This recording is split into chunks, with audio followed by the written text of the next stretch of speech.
Good morning, teachers and classmates. Today we are talking about a real mystery. It's about Jack the Ripper. Who was Jack the Ripper?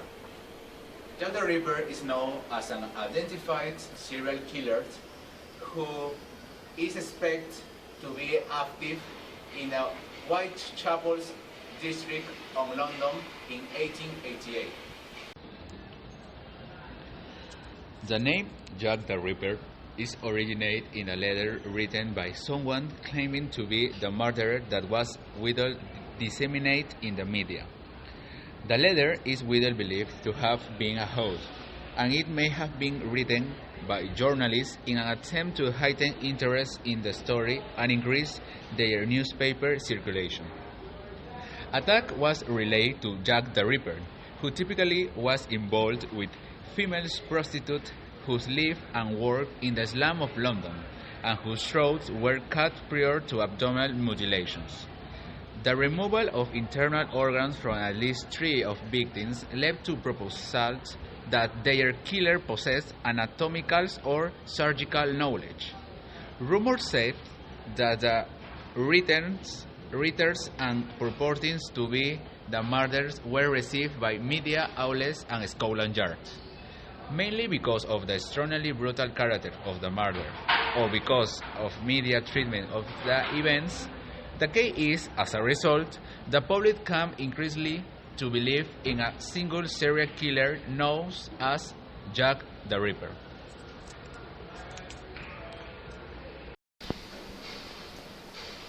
A police investigation into a series of 11 brutal killings in Whitechapel, where was a terrible place, was unable to connect all the killings with the murder in 1888. So Jack the Ripper, who was a legend, began to solidify.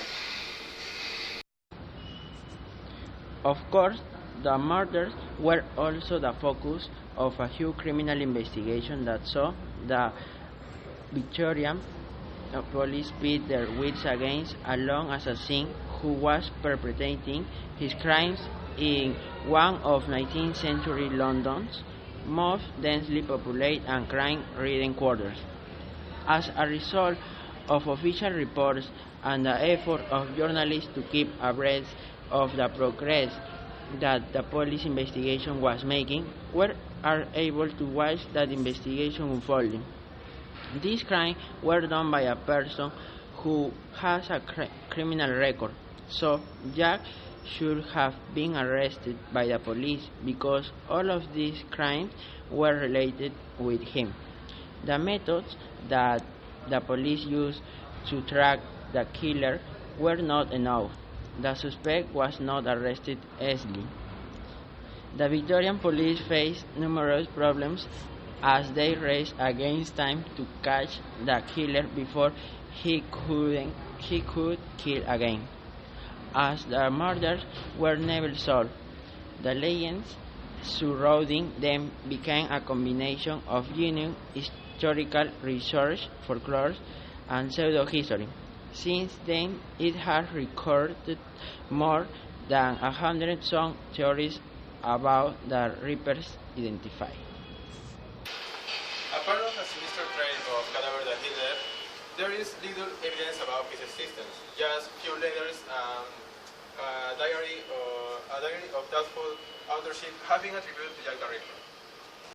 A part of the letter of 25 September 1888 and a postcard of October 1st, signed by Jack the Ripper, there were thousands of messages with the same signature that were considered irrelevant. Nevertheless, among all these correspondence stand out a letter, known as From Hell. The From Hell letter, received by George Luce, includes half of a preserved human kidney. Most ripperologists admit that maybe this is the only document actually written by Jack.